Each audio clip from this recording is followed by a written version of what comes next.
Dari situ gue melihat suatu berita, ada berita di televisi, gue lihat narkoba bro. Narkoba. Menarik tuh narkoba itu. Welcome to the Podcast. Kurnia Rahman, sarjana ilmu komunikasi. Siap. Lulusan tahun 2016. 2016. Universitas Pancasila. Gimana nih rasanya jadi sarjana? Jadi sarjana ya susah-susah gampang lah. Susah-susahnya itu ya ketika kita harus belajar betul-betul supaya kita bisa mencapai apa yang kita inginkan sih. Siap. Seperti itu.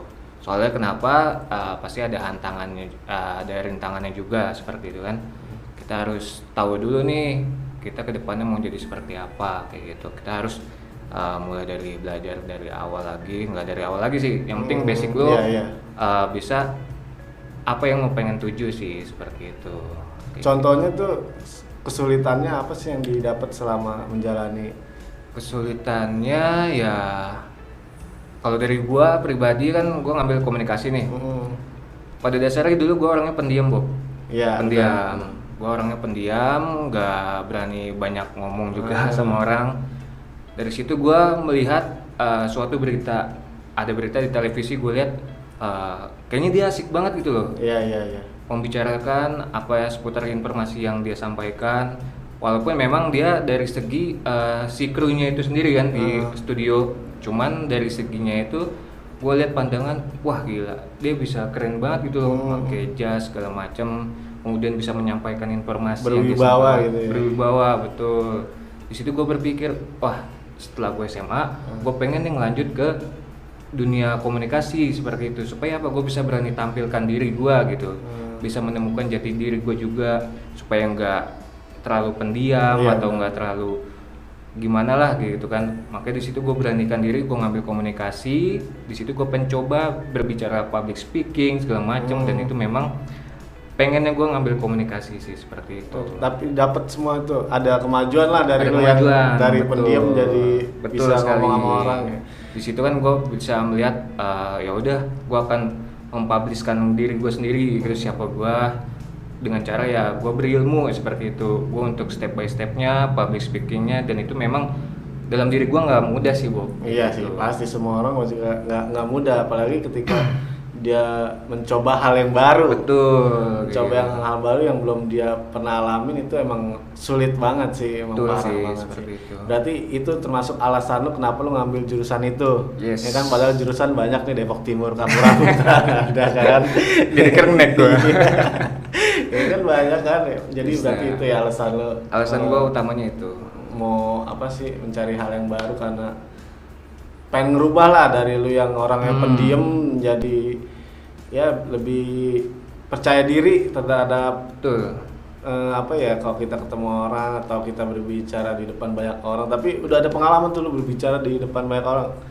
Pengalaman gue udah banyak, terutama ya dari segi pembelajaran gue kan awalnya jurnalistik, gue ngambil jurnalistik itu kan otomatis kita ketemu narasumber, apapun dari segi conference persnya waktu itu dulu ya gue ya.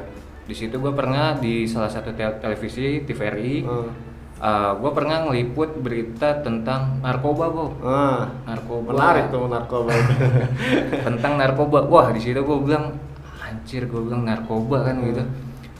Oke, gue di situ gue dikasih kesempatan dari senior tim TVRI untuk coba gue bisa tampil di depan semaksimal mungkin, katanya. Jangan sampai terlihat gugup. Di situ gue ya berdoa dulu pastinya, supaya gue bisa dilancarkan sama Allah ya kan.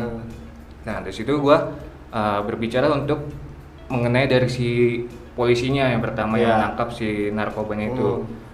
Kemudian juga banyak kita mengajukan pertanyaan kepada pihak kepolisian untuk mengenai kasus narkoba tersebut. Nah, setelah ternyata nih setelah dari kampus gue ini lulus, gue nggak jadi jurnalis, Bob. Terus? Katanya gitu. Terus dari situ gue berpikir kan, wah gila, ternyata gue nggak sejalan dengan apa yang gue perdalamin kayak gitu. Cuma gue sekarang sih bekerja, dulu pernah di Telkomsel juga, Bob. Itu bagian? Itu bagian ada ilmu komunikasi Oh, juga. masih nyambung-nyambung Masih lah. nyambung. Gue sebagai customer service sama tim leader juga waktu itu dulu pernah. Sekarang udah resign dan sekarang gue bekerja di bagian Blibli. Kayak Blibli.com. Blibli.com. Oh. Betul.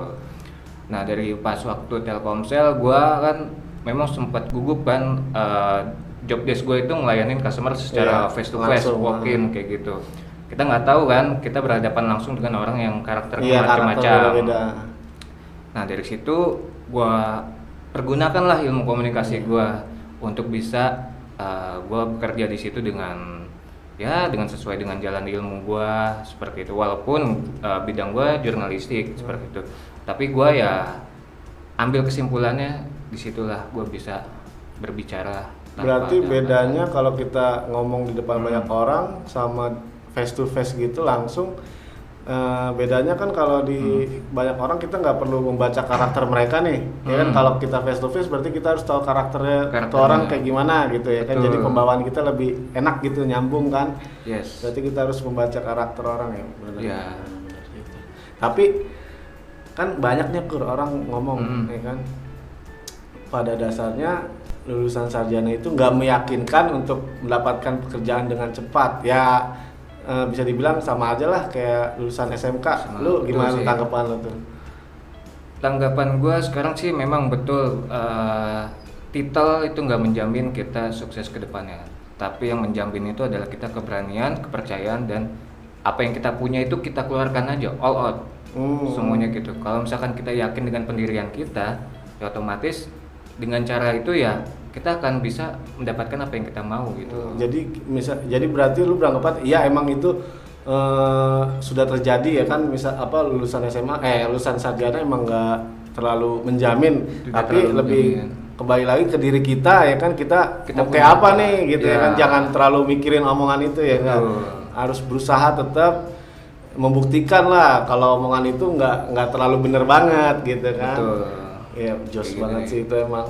Sekarang kan udah banyak sekali kan sarjana-sarjana ternyata pada pengangguran seperti itu. Jadi ya memang gelar sarjana itu nggak menjamin untuk kesuksesan kita sih. Gitu. Banyak sih juga ya orang-orang yang misalkan pas kuliah atau sekolah ngambil jurusan ini, tapi ketika dia udah ke dunia pekerjaan nggak sesuai kan. Banyak banget sih emang itu. Ya emang nama udah jalannya, rezekinya ya ke situ. Ya udahlah kita jalanin dengan secara ikhlas ya kan, buat kehidupan kita juga ke depannya. Nah, gue udah bahas soal kampus nih kan, gue mau beralih dulu nih ke rumah ya kan. Ke rumah nih, apa nih? Selama gue kenal lu nih, selama gue berteman dengan siapapun juga ya termasuk lu, pasti gue memperhatikan ya lingkup keluarganya itu kayak gimana gitu. Nah, menurut pandangan gue nih ya, menurut pandangan gue ya benar apa enggak ya nggak tahu. Kalau cara orang tua lu mendidik anak tuh keras, bisa dibilang betul, ketat lah. Apa cara ini nih bakal lu terapin juga ketika lu nanti punya keluarga sendiri? Nah dari segi keluarga mungkin yang udah kenal deket sama gue udah tau lah paham karakter sifat keluarga gue seperti apa. Itu kayak semacam kekang dalam artian ya, kekangnya itu kita harus tahu aturan dari si keluarga itu sendiri, yaitu keluarga gua kan gitu. Nah kalau misalkan sewaktu-waktu nanti gue jadi keluarga, mungkin gua nggak akan terlalu mengekang seperti apa yang keluarga gua. Orang tua lu lakuin. Betul. Soalnya kenapa? Kekang itu ada baiknya, ada buruknya. Baiknya itu mungkin bisa kita mendidik dia bisa lebih sukses dibandingkan dengan si orang tua tersebut. Ya, betul. Dia nggak mau anaknya itu jelek karena kita nggak terlalu memperhatikan dianya kayak gitu. Tapi kalau segi buruknya, ada juga si anak ini dia merasa gerah ataupun pasti egois. Apa sih ini orang tua gue maunya kayak gini, udah dewasa pengen, lah, gue pengennya kayak gini, tapi nggak mau diatur-atur seperti itu kan. Nah bisa jadi si anaknya ini dia langsung entah kena ruang lingkup pertemanan jelek, dia terbawa ya kan. Itu salah satunya. Nah jadi situ ya gue, kalau misalnya gue jadi keluarga nanti ya balance lah, ada segi kebebasannya juga gue persilahkan, tapi yang dalam segi positif seperti itu. Kalau misalkan negatif ya gue pastinya akan menasihati dia lah untuk jangan mengambil tindak lanjut seperti itu. Kalau misalkan dari segi kekang ya gue tetap memperhatikan sih untuk keluarga gue nantinya. Gitu. Kalau menurut ini sih pandangan gue, kalau gue bilang maksud orang tua lu tuh mendidik secara ya lu dan abang-abang lu kan bontot nih ya. Paling bontot. Bontot kan, tinggal lu doang lagi yang belum merit kan nih. Nah. Ya kalau menurut segi gue sih maksud orang tua lu kan sekarang banyak tuh orang tua yang salah didik. Nah, orang tua lu mungkin gua nggak mau nih sampai anak gua salah didiknya, mungkin gitu. Bisa dibilang begitu. Gua ambil positifnya begitu. Iya kan, kalau positifnya seperti itu. Jadi orang tua lu nggak mau lu disalah didik sama dia gitu kan. Jadi ngambilnya ya seperti itulah. Tapi ya orang beda-beda mungkin gimana. Yes. Ada yang nyaman juga, ada yang enggak ya kan. Kalau menurut gue juga setelah kita dididik sama orang tua, kembali lagi ke depan kan jalan kita yang ngatur kita sendiri, menentukan kan. Kita apalagi kalau kita udah berkeluarga, orang tua stop ya kan, udah nggak bisa sama sekali apa. Itulah itu gunanya. Kenapa gua sampai saat ini ya karena gua anak bontot lah ya, anak bontot ya mau nggak mau belum berkeluarga, belum pisah rumah juga ya gua harus mengikuti aturan si orang tua gua juga. Iya gitu. benar. Mungkin setelah lepasnya kalau misalkan gue udah berkeluarga nantinya ya otomatis ya orang tua hanya mengingatkan baik-baiknya aja, nggak terlalu mengekang seperti yang nggak terlalu serumah. Iyalah, nggak terlalu ngurusin lingkup keluarga kecil lu nanti gitu. Yes, pastinya lah. Tapi gitu. ada rencana mau merit dekat-dekat ini nih. Masa ya abang lu udah semua, tinggal lu doang. Laki semua lagi kan abang lu. Laki semua bang. Gak ada cewek, gila. Gimana stresnya itu orang tua lu ngedidik anak dulu sih laki, gua ya? Ada Bob, anak perempuan Bob, nyokap Oh, gua sempet. Jadi gua anak ke-6 dari 6 bersaudara. 2 meninggal Bob. Oh 2, itu cewek semua? Yang cewek meninggal itu anak ketiga setelah si Denny Metal. Nah habis itu yang cewek. Nah untuk yang anak kelima setelah si Roni itu ada juga yang meninggal. Dua-duanya sih meninggal karena masih bayi, tipes kayak gitu kali ya. Tahu tapi sempat lahir gitu. Bukan semburan. Enggak, Oh, udah sempet bayi jadi kayak gitu. Nah, gua anak ke-6, gua hanya bisa diceritakan dari orang tua, jadi gua nggak tahu segi apanya lah, detailnya kayak gitu. Berarti lu kalau bisa dibilang mah kalau masih ada berarti lu anak ke-6. Anak ke-6 gua, Bob. Bontot habis. Tapi kalau gitu. Menurut lu sendiri hasilnya tuh apa sih ketika orang tua itu orang tua lu mendidik lu secara itu tuh ada hasilnya nggak sih? Menurut lu apa gitu? Hasil yang gua dapatin sih ya dari segi mungkin karena keberhasilan gua bisa mencapai sarjana juga itu udah gua bersyukur banget. Bersyukurnya kenapa masih banyak di luar sana ada orang tua yang pengen mendidik anaknya bisa sampai jenjang sarjana atau apa seperti itu kan. Kemudian ya dari segi rezeki Bob, insya Allah gue ada pernah dengar pepatah muliakanlah orang tuamu maka rezekimu akan mulia sekali Bob. Pasti. Seperti itu Bob. Ridhonya Allah ya, ridhonya orang tua. Yes, kayak gitu. Gue ambil positifnya seperti itu sih Bob. Nah, pertanyaan yang bisa dibilang terakhir ya, bisa dibilang enggak juga. Ntar kalau gue ada kepikiran pertanyaan lagi kan, mungkin gue tanyain dulu nih sekarang. Kejadian pahit apa Kur di masa lalu yang lu mau hapus ya, lu beranggapan sih ya itu nggak ada lah di kehidupan lu tuh, dan kenapa? Kejadian kelam gue yang pengen gue hapus itu ada sesuatu sih ya, kenakalan remaja lah. Mau lu share apa gimana gitu apa? Boleh. Kenakalan remaja biasalah kalau misalkan dari waktu sekolah pribadi gue kayak pernah ikut tawuran lah, sojagoan kayak gitu ya, minum-minuman juga pernah lah pastilah keras gitu. Cuma gue dari segi pribadi gue setelah gue lepas dari masa sekolah gue stop bro kayak gitu. Gue stop, jadi itu hanya untuk kenangan kita aja Bob. Supaya kenapa, kalau misalnya kita punya anak laki contohnya, kita tahu nih anak laki kita kalau misalnya dia bau mabokan kan kita pernah juga minum apa segala macam kan, wah lu pernah minum ini atau ngerokok segala macam. Kalau misalkan belum 18 plus ya gua stop, gua larang nih otomatis seperti orang tua gua ngelarang gua kan. Kemudian juga ya paling kenakalan remaja gue cukuplah sampai di batas masa SMA gue aja kok. Masa SMA ya. Betul. Tapi menurut lu bener nggak nih? Kalau ya emang sih semua orang menginginkan tuh jalannya baik aja kan, nggak ada buruknya lah kehidupan dia gitu kan. Betul. Kalau menurut lu lebih baik bandel di masa muda apa bandel di masa tua?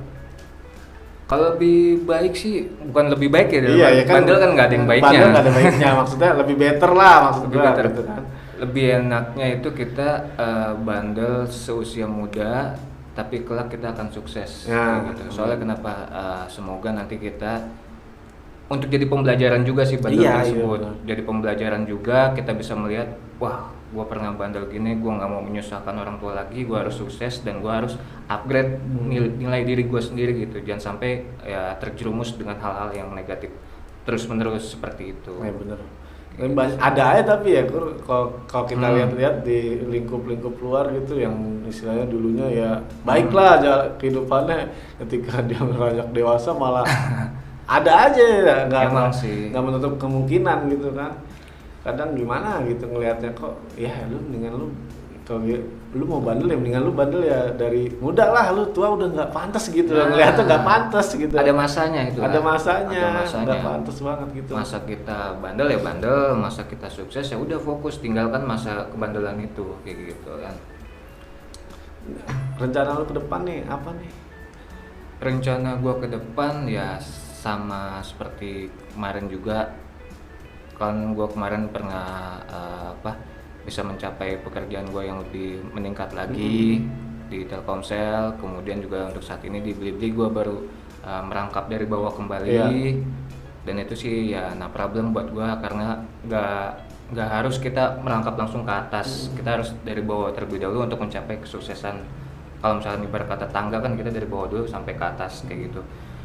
Ya untuk kedepannya gue pastinya akan terus berusaha untuk jadi yang lebih terbaik lagi, bisa berbagi informasi ke orang juga, kemudian juga bisa memberikan semangat, motivasi juga kepada teman-teman gue, keluarga gue, sehingga nanti ya bisa mencapai kesuksesan bersama sih. Amin, gitu. amin. Nah buat viewers gue nih, mungkin lu ada mau nyampein sesuatu gitu buat ya motivasi atau sharing lah, membangun gimana gitu. Untuk motivasinya ya oke lah, kalau misalkan seperti ini ambil segi positifnya aja yang dari gua sampaikan. Dari segi keburukan kalian yang pernah lakukan di sebelum-sebelumnya, kalau misalnya kalian ingin sukses di usia muda, maka otomatis ya kalian harus berpikir terlebih dahulu apakah nanti masa kelam lo itu akan berdampak buruk atau tidak. Kalau misalkan berdampak buruk, stoplah, dengan hilangkan dengan rasa kesalahan lo yang sebelumnya, bangkit sehingga untuk cross check introspeksi diri, sehingga untuk bisa ke depannya itu bisa lebih berhasil dan lebih up to date lagi diri lo sendiri kayak gitu. Thank you, bermanfaat banget tuh ya. Oke, buat siap. viewers gua. Thank you banget Kur udah mau datang Siap, Bob. kemari. Thank you, sama-sama, Bob. Gila. Buat lu pada yang baru mampir di channel ini, minta tolong lah buat subscribe. Ya kan, di like, di share, komen. Insya Allah berkah, berada. Itu free, Free, bayar. nggak dipungut biaya kok. Aduh. Oke lah. Oke, kita ketemu lagi di podcast selanjutnya. See you Siap. next time. Bye, dah. Sukses terus.